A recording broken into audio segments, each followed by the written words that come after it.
아십니까? 오늘은 2021년 마지막 주일입니다. 잘 아시겠죠? 그리고 우리는 이 2021년 마지막 주일에 이곳에서 이 시간 하나님께 예배 드리고 있습니다. 얼마나 감사한지 모르겠습니다. 예전에 택시를 운행하시는 분들 대시보드에 이런 조각상이나 아니면 그림이 붙어 있는 것을 본 적이 있습니다. 기억하시겠지요? 기도하는 어린 소녀의 그림이 함께 있었습니다. 그런데 거기에 함께 있던 문구가 뭐였냐면 오늘도 무사히. 올 한 해가 그랬습니다. 이번 주도 현장 예배가 무사히 진행되기를 가슴 졸이며 지낸 한 해였습니다. 하루하루 여러 가지 수치들을 보면서 걱정하고 근심하며 언제쯤 이것이 끝날까 하면서 또한 지금 있는 것도 잘 유지할 수 있을까라는 그러한 불안한 한 해였습니다. 그런 2021년이 벌써 지나가면서 이 마지막 주일에 함께 모여 이곳에서 예배 드리게 되었습니다. 이것이 얼마나 감사한 일입니까? 그리고 이제 우리는 다음 주면은 다른 사람으로 서로 만나서 예배 드리게 될 것입니다. 나이를 한 살 더 먹은 사람으로 서로 만나게 되고 하나님께 예배 드리게 될 것입니다. 그런데 나이 먹는다는 것은 과연 무엇일까요? 누구도 예외 없이 나이는 다 먹습니다. 그렇다면 이 나이 먹는다는 것은 과연 무슨 의미인가라는 것이죠. 나이를 먹는다고 해서 저절로 어른이 되는 것은 아니다라는 말에 유추할 수 있듯이 단순히 시간이 지났다는 것만을 말하지는 않습니다. 그래서 나이는 헛먹을 수도 있는 것입니다. 세계 여러 가지 문화 중에 성인식 통과 의례가 있습니다. 이 성인식 통과 의례는 한 어린아이가 이제 장성하여 그 공동체 안에서 장성한 자로 어른으로서 하나의 몫을 감당할 수 있다라는 그러한 자격이라든지 아니면 기쁨이라 잔치라든지 이런 것들을 벌이는 자리가 성인식이죠. 그런데 이 성인식이란 통과 의례의 대부분이 있는 공통 요점이 뭐냐면 일종의 시험을 치른다는 것입니다. 그냥 나이 되었다고 어른 취급해 주거나 성인으로 취급해 주지 아니하고 꼭 어떠한 일종의 각 나라의 문화에 맞는 시험을 치른다는 것이죠. 왜냐하면 어린이와 어른은 다르기 때문입니다. 신체적으로 자랐다고 어른이 되는 것이 아니라 정신적으로도 사회적으로도 그만한 성숙함이 갖추어졌을 때 자신과 가족과 사회가 공식적으로 인정하고 축하하는 것입니다. 신앙도 마찬가지입니다. 바울은 그리스도인이 되는 것을 어린아이가 어른이 되는 것이라고 이야기를 합니다. 그런데 이 어른이 되는 것은 단순히 시간이 흘러서가 아니라는 것이죠. 그리고 세상에 다른 성인식이나 어른됨의 차이점이 분명히 있습니다. 그것은 무엇이냐면 우리 자신이 무언가를 이루거나 어떠한 자격이 되어서 그리스도인이라는 어른이 되는 것은 아니라는 것이죠. 우리 힘으로 이룰 수 있는 것이 아닙니다. 오늘 본문 4절과 5절의 말씀을 우리 함께 읽어보도록 하겠습니다. 4절과 5절입니다. 때가 차매 하나님이 그 아들을 보내사 여자에게서 나게 하시고 율법 아래에 나게 하신 것은 율법 아래에 있는 자들을 속량하시고 우리로 아들의 명분을 얻게 하려 하심이라. 아멘. 성경은 바울은 이와 같이 말합니다. 때가 차매 하나님께서 독생자 예수 그리스도를 이 땅에 태어나게 하셨다. 그게 바로 성탄이죠. 어제 우리는 성탄절로 지키며 예배를 드렸습니다. 그런데 독생자 예수 그리스도를 이 땅에 태어나게 하신 그 목적이 바로 우리 자신을, 우리들을 위한 것이란 이 말씀입니다. 어떤 것인가? 우리들로 하여금 그리스도인이 되게 하시기 위해서, 어린아이가 아니라 어른이 되게 하시기 위해서라는 것입니다. 그러므로 그리스도인이 되는 것은 일종의 성인식과 비슷한 것입니다. 하나님이 우리를 아이에서 어른으로 자라게 하시는 것이고, 자라게 하실 뿐 아니라 하나님께서 인정해 주시고 우리가 또한 어른답게 살아갈 수 있도록 깨닫게 해주시고 또한 지켜주시고 이끌어주시는 은혜가 우리 안에 예수 그리스도를 통해서 허락되었다라는 것이죠. 그것을 위해서 예수님이 이 땅에 오셨다라는 것이죠. 즉 우리가 어떠한 조건을 갖추어서 어떠한 자격을 잘 감당해내서가 아니라 오직 예수 그리스도를 통해서만 우리가 그리스도인의 자리에 들 수 있다. 이것을 바울은 말하고 있는 것입니다. 그 은혜를 우리에게 주시려고 더 이상 우리를 어린 아이의 자리에서 그러한 상태에서 벗어나게 해주시려고 하나님께서 하나님의 아들을 보내시고 여자에게 나시고 율법 아래에 나게 하셨다라고 바울은 분명히 갈라디아 교회와 오늘 우리들에게도 말하고 있는 것이죠. 여자에게서 나게 하셨다는 말은 예수님이 우리와 똑같은 방식으로 세상에 태어나셨다는 뜻이고, 율법 아래란 말들도 예수님이 당시 유대인들과 똑같은 삶의 조건에서 살았다라는 것입니다. 왜 그렇게 하셨을까요? 예수님이라면, 세상의 독생자로 구원자로 오신 분이라면, 하나님의 아들이라면 그에 합당한 다른 사람들과는 뭔가 다른 탄생의 신비로움이라든지 아니면 환경이나 조건들이 좀 더 비교할 수 없이 뛰어나거나 좋아야 되지 않을까요? 그렇잖아요. 오늘날 뉴스상에서 가끔 나오는 어린 아이들의 이야기가 나옵니다.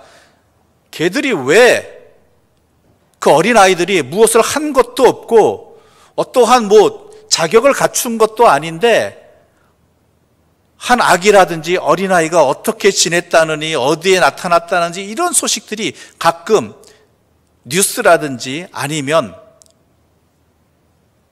연예계 소식을 통해서 가십을 통해서 종종 방영되기도 하죠. 왜 그렇습니까? 그 아이가 유명한 그 누군가의 자녀이기 때문 아닙니까? 그렇죠? 어느 유명한 배우 부부 사이에 태어난 아기다. 그러면 그 아이가 태어날 때부터 특별하다느니, 얘가 무슨 옷을 입었다느니, 어떤 이유식을 먹었다느니 이런 소식들이 자주 들려서 세상 사람들로 하여금 그 아이에 대해서 관심을 갖게 하고, 또한 그 아이가 먹는 것, 입는 것, 행하는 것 이런 것들을 또한 유행 타게 만들고, 이런 것들이 세상의 현상이라는 것이죠. 또한 그뿐만이 아니죠. 그래서는 안 되지만 어쩔 수 없는 현실이 뭡니까? 그냥 아무 바탕도 없이, 아무런 부모의 도움도 없이 이 땅에서 자리 잡는 것보다 부모가 유명한 사람이기에, 부모가 유명한 배우이고 모델이기에 그 자녀가 부모와 똑같은 세계에 쉽게 들어갈 수 있는 것도 엄연한 현실 아닙니까? 또한 우리는 우리 자신도 모르게 그게 당연한 듯이 인정하는 것이 현실입니다. 그렇다면 우리 하나님의 아들이신 예수님께서도 저 베들레헴 마구간이 아니라 또한 갈릴리의 목수 요셉의 아들이 아니라 그 땅에 뭔가 이름 있는, 뭔가 인정받을 만한 가문의 특별한 탄생 신비로움을 가지고 태어났다라면 우리 주님이 이 땅에서 사역하시기 얼마나 좋았을까요? 그렇죠? 갑자기 어디서 나타난 갈릴리 저 목수의 아들이 무슨 소리 하는가가 아니라, 어려서부터 우리가 저 사람의 이야기는 들었다, 저 사람이 어떤 가문에서 어떻게 특별하게 자란지 우리가 안다라고 한다라면 주님의 말씀이 얼마나 특별하게 더 잘 들리겠어요.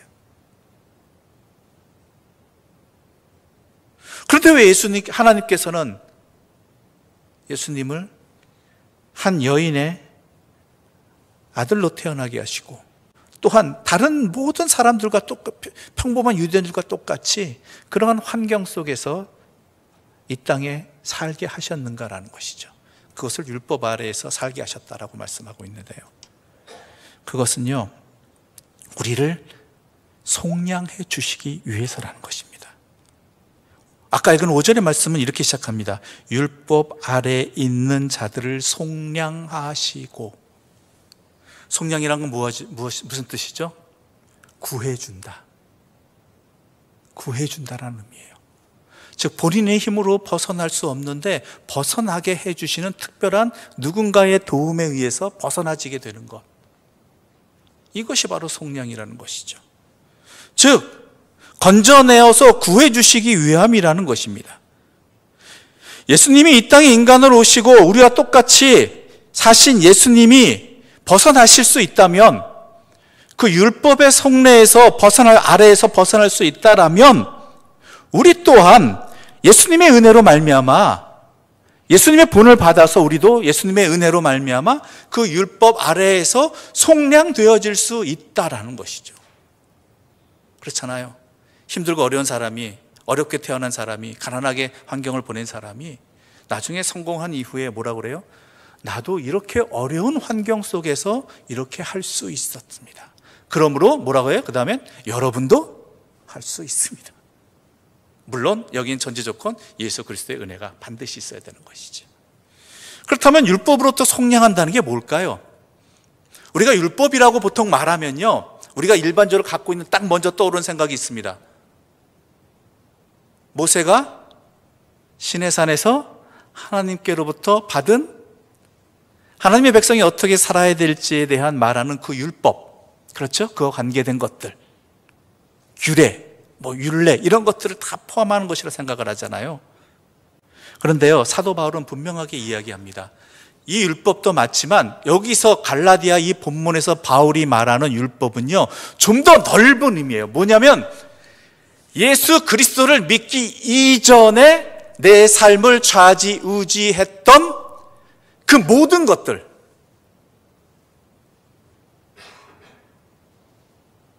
나의 주인이 되었던 그 모든 것들.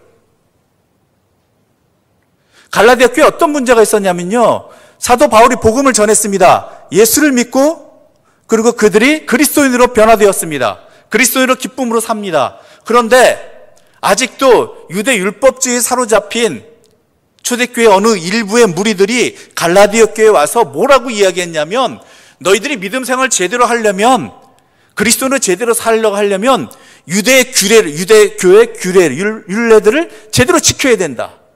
할례를 받아야 되고, 또한 절기와 그 외 여러 가지 규례들을 안식에는 이렇게 해야 되고 저렇게 해야 되고 하지 말아야 되고, 이런 것들을 지켜야지만 너희들이 그리스도인으로 살아갈 수 있다라고 바울 입장에서 보면 헛소리를 퍼뜨리기 시작한 거예요.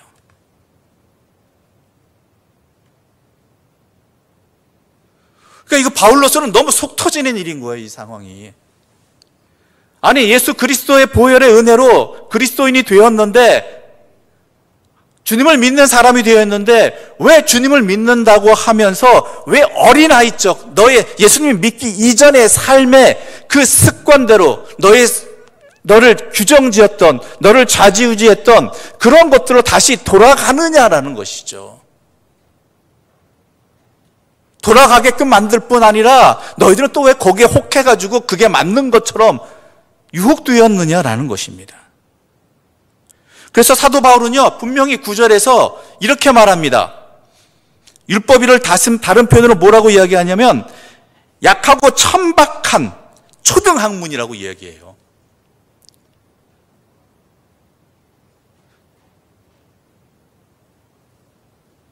즉 약하고 천박한 초등학문, 율법이라는 것은 바울의 이 논리, 이 율법이란 표현 속에서 여러분 분명히 아셔야 됩니다. 모세에게 내려진 하나님의 말씀 전부를 말하는 것이 아니라 우리에게 내 삶을 규정 짓는다고, 내 삶을 좌지우지한다라고, 나를 나답게 만들어준다고 하는 그러한 모든 것들을 말하는 거예요. 유대인들에게 자신이 유대인임을, 내가 하나님을 잘 믿음을 증거하는 게 뭐예요? 율법을 잘 지키느냐 아니냐예요. 다른 게 아니에요. 그것을 통해서 내가 믿음 생활 잘하고 있다라고 증명하고 있다라고 생각했던 것이죠. 근데 그게 아니잖아요. 예수 믿는다는 건. 오늘날 우리도 마찬가지예요. 여러분이 한 해를 잘 살았다, 내가 내 인생 잘 살았다, 이렇게 말할 수 있는 것, 내가 이것이 있으므로 내가 편안하다, 내 삶이 안정되어진다, 내가 든든하다 여겨지는 것들이 이 세상을 살아가면서 다 있단 말이에요. 그게 뭐죠? 대표적인 게 뭐죠? 물질, 돈. 그렇죠? 내가 무언가를 또한 이루었다, 어느 자리를 차지했다, 권력을 가졌다, 뭐 이런 것들이 이 세상을 살아가는 나에게 있어서 내 삶을 지켜주는 것, 나를 좌지우지하는 것, 내가 추구하는 목적이 되어버리고 나를 나답게 만들어주는 것이라고 생각하는 이런 것들이 다 있단 말이에요. 이런 것들에 의해서 사람들은 나의 행복과 불행이 결정지어진다고 믿고 있고요, 이런 것들의 보호가 절대적으로 필요하고 인생이라는 것이 결국 이런 것들에 의해서 결정된다고 확신합니다. 하지만 바울은 분명히 이야기합니다. 그건 너희가 어렸을 때 몰라서 하는 이야기다라는 거예요. 어렸을 때가 언제예요? 예수님을 믿기 이전에, 예수님을 알기 이전에, 예수 그리스도 통해 구속의 은혜를 받기 이전에 너희들이 어렸을 때 초등학문에 그 약하고 천박한 그러한 것에 사로잡혔을 때 본 생각들이라는 거예요. 가지고 있는 생각들. 너희가 예수 그리스도를 믿고, 즉 바울의 표현하면 어른이 되어서, 어린아이에서 벗어나 어른이 되었을 때, 그리스도인이 되었을 때 하나님을 제대로 알게 된다면 너희의 인생에 진짜 중요한 것이 무엇인지 제대로 보이게 되고, 진짜 나를 결정하는 것이 무엇인지 제대로 알 수 있다라고 이야기하는 것이죠.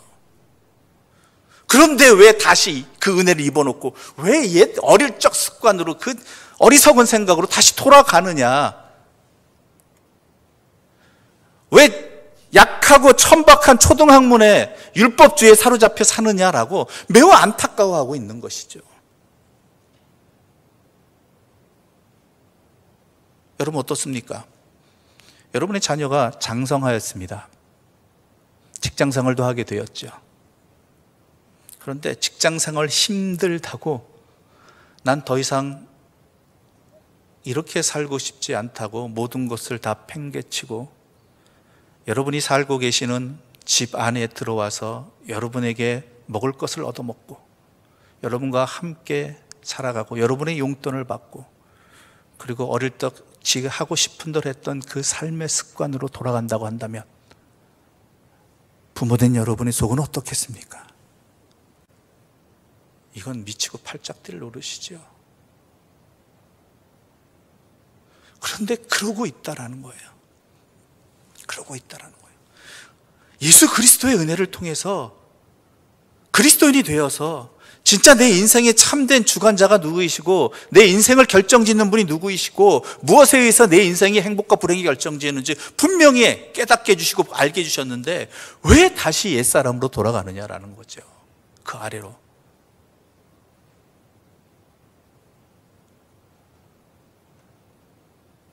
바울은 덧붙여서 이야기합니다.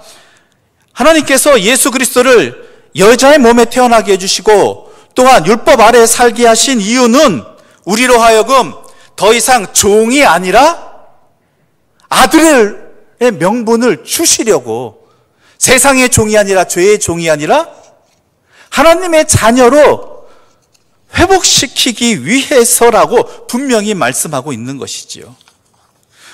5절의 말씀 우리 다시 한번 읽어볼까요? 5절입니다. 5절의 말씀 함께 읽겠습니다. 율법 아래에 있는 자들을 속량하시고 우리로 아들의 명분을 얻게 하려 하심이라. 아멘. 그러기 위해서 예수님을 여자의 몸에 태어나게 해주시고 또한 율법 아래 우리가 똑같은 환경과 세상에서 살게 해주셨다는 거예요. 왜요? 예수님이 그 뒤에는 어떻게 됐습니까? 우리 예수님이 우리와 동일하게 연약한 인간의 몸을 입고 오셨지만 우리와 다르게 어떻게 했어요? 죄의 유혹을 이기시고 율법의 모든 요구를 이루시고 하나님 앞에 온전한 의를 이루셨죠. 그리고 우리가 이루지 못한 그 모든 죄악됨에서 벗어남을 예수 그리스도의 십자가를 통해서 온전히 대가를 우리 모두를 위해서 치르셨다라는 거예요. 그래서 죄의 종인 우리들에게, 세상의 종으로 살아가던 우리들에게 대가를 치르시고 우리를 어떻게 하셨어요? 하나님의 자녀로 세워주셨다라는 거예요. 대가를 예수님이 치르게 하시고, 그러기 위해서 예수님이 이 땅에 오셨고 이 땅을 살아가셨고 그리고 우리의 죄를 다 담당하셨다라는 것이죠.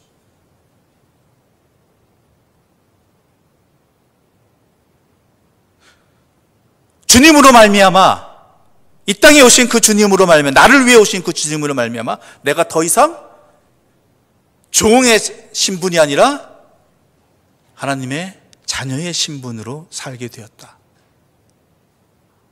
그래서 뭐라고 해요? 우리 6절과 7절의 말씀 함께 읽어볼까요? 6절과 7절입니다. 함께 읽겠습니다. 너희가 아들임으로 하나님이 그 아들의 영을 우리 마음 가운데 보내사 아빠 아버지라 부르게 하셨느니라. 그러므로 내가 이후로는 종이 아니요 아들이니 아들이면 하나님으로 말미암아 유업을 받을 자니라. 아멘. 바로 이런 은혜를 주셨다라는 거예요. 하나님을 아버지라고 부를 수 있는 자녀로 우리를 세워주셨다라는 거예요. 그렇다면 종의 삶의 자세와 아들의 삶의 자세는 다르잖아요. 그렇죠?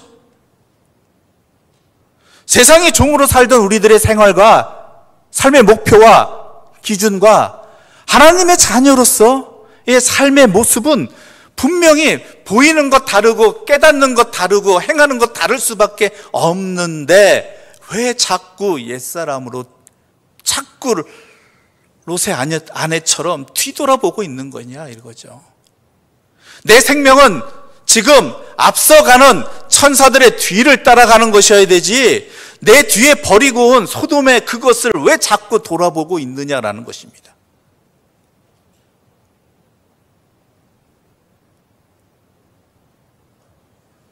하나님께서는요 우리들에게 성령까지 허락해 주시죠. 왜요? 우리가 자꾸 잊어버리니까, 놓쳐버리니까, 뒤돌아보니까 우리의 연약함을 불쌍히 여기사 성령님께서 우리에게 항상 하시는 말씀이 뭐예요? 너는 세상의 종, 죄의 종이 아니라 누구다? 하나님의 자녀다. 이것을 항상 우리에게 들려주시고 깨닫게 해주시는 분이 누구셔요? 성령님이라는 거예요.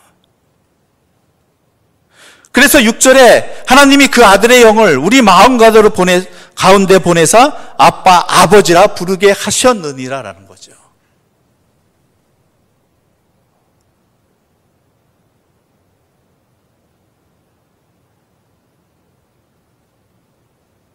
그럼에도 불구하고 우리들은 여전히 안타깝게도 그리스도인이지만 이 세상을 살아가기 때문에 눈에 보이는 익숙하고 쉽고 편한 것,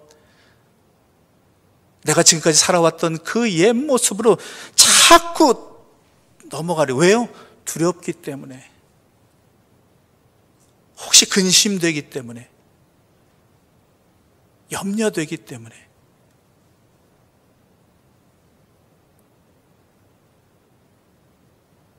너희는 마음에 근심하지 말라. 하나님을 믿으니 또 나를 믿으라. 이 말씀 괜히 하신 거 아니에요. 우리가 그렇다라는 거예요.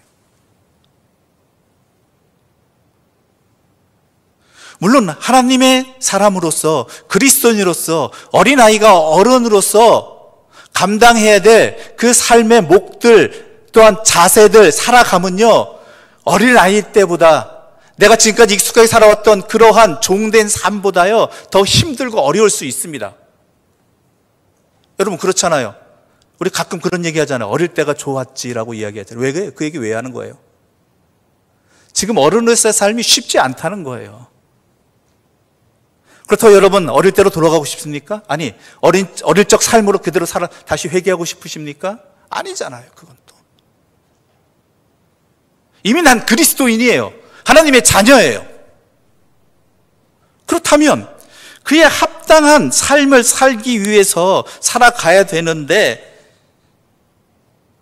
이 믿음의 길을 가려기보다는 자꾸 익숙한 세상의 품에, 종의 삶에, 내 인생을 세상의 가치에 아래에 맡겨놓고 그것들이 우리의 주인인 양 나를 주관하는 것처럼 그렇게 왜 자꾸 살아가느냐라는 것이죠.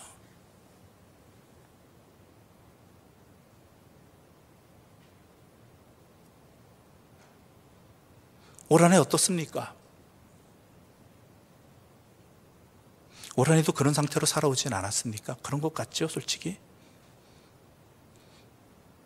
하나님은 우리를 자녀로 삼으셨지만 여전히 옛사람을 버리지 못한 종으로서 살아왔습니다. 세상의 것을 뒤돌아보고 또한 옛사람의 익숙한 습관대로 돌아가기를 바라고, 조금만 힘들어지면 다시 애굽으로 돌아가자고, 조금만 어려워지면 괜히 예수 믿었다고 하고 광야로 나왔다고 하고, 도리어 나를 자녀로 회복시켜 주신, 구속시켜 주신, 자신의 아들까지 내어주신 하나님을 원망하는 그러한 삶으로 올 한 해도 우리는 그렇게 살아왔다라는 것이죠. 여전히 어린아이로서의 옛사람을 벗어버리지 못했다라는 것입니다. 그래서 또 나이만 먹는 것 같고 또 여전한 세월을 보낼 것 같습니다. 그런 우리들에게 하나님께서 이 말씀을 주시는 것입니다. 성령님을 통해서 다시 한번 말씀해 주십니다. 너희는 내 아들을 통해서, 예수 그리스도의 그 피 흘리심을 통해서 분명한 대가를 치르고, 또한 지금뿐만 아니라 앞으로도 하나님 나라의 유업을 약속받은 그리스도인이요, 하나님을 아버지라고 부르는 자녀다라는 것이죠. 그것을 분명히 믿으라는 것입니다. 그리고 그렇게 살라는 것입니다. 더 이상 뒤돌아보지 말고 헛된 것에 미련두지 말고 썩어질 것에 내 인생을, 생명을 맡기지 말고 제대로 좀 살아보라는 것입니다. 2020년이 다가옵니다. 어떤 기도 제목이 있고 어떤 삶을 사시기를 원하십니까? 얼마나 살지는 모르겠지만 분명한 것은 우리는 영원히 하나님과 함께하는 백성이라는 것입니다. 그렇다면 우리는 내년에는 좀 더 그리스도인다운 어른이 되기를 바랍니다. 구속의 은혜를 입은 그리스도인으로서 하나님의 자녀답게 더욱 살아가기를 바랍니다. 어른이 된다는 것, 그리스도인이 되었다라는 것, 하나님의 자녀가 되었다는 것은 우리에게 큰 선물이고 복입니다. 다 알지 못해서 그렇지, 알 수 있다라면 그것이 얼마나 소중한 것이고 얼마나 가치 있는 것을 알게 된다면 아무도 그 선물과 그 복을 놓치지 않으려고 할 것입니다. 하나님과 세상 앞에서 하나님의 자녀로 어른답게 당당하게 살아가는 은혜와 기쁨을 그 누구도 빼앗기지 않으려고 할 것입니다.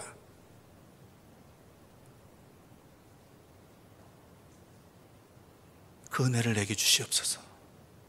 그 깨달음을 내게 주시고 그 눈을 뜨게 해주시고, 내년에는 그러한 삶을 올해보다는 더 그리스도인다운 삶, 하나님의 자녀다운 삶을 살게 해달라고, 그리하여 옛사람의 어린 아이의 옛 습관의 초등학문의 삶으로, 그것이 내 삶을 좌지우지하게 하는 그런 어리석은 자리로 다시는 돌아가지 않게 해달라고 간절히 소망하면서 내년을 준비하는, 새로운 내일을 준비하는 주님의 사람들 되시기를 바랍니다. 그럴 때 우리는 주님께서 우리에게 지라고 명하신 십자가도 기쁨으로 질 수 있는 성숙한 그리스도인이 될 것입니다. 기도드리겠습니다. 하나님 아버지, 감사합니다. 우리의 어리석음을, 우리의 죄의 종의 삶을 그냥 내버려 두지 아니하시고 자신의 아들까지 이 땅에 보내시고 십자가에 내어주심을 통해 대가를 치르시고 우리를 하나님의 자녀로 회복시켜 주시는 은혜에 감사합니다. 우리가 항상 이 은혜를 놓치지 말게 해주시고 이제 종의 삶이 아니라 자녀된 자로서의 삶을 살아가는 그 은혜와 기쁨이 충만하게 하여 주시옵고 헛된 것에 미혹되어서 뒤돌아보지 아니하는 믿음의 중심을 잡아 주시옵소서. 성령님께서 저희를 깨우쳐 주시어서 내 자신이 어떠한 존재인지를 분명히 알게 하여 주시어서 그 은혜와 그 복을 누리며 살아가게 하여 주시옵소서. 예수님의 이름으로 기도드립니다. 아멘.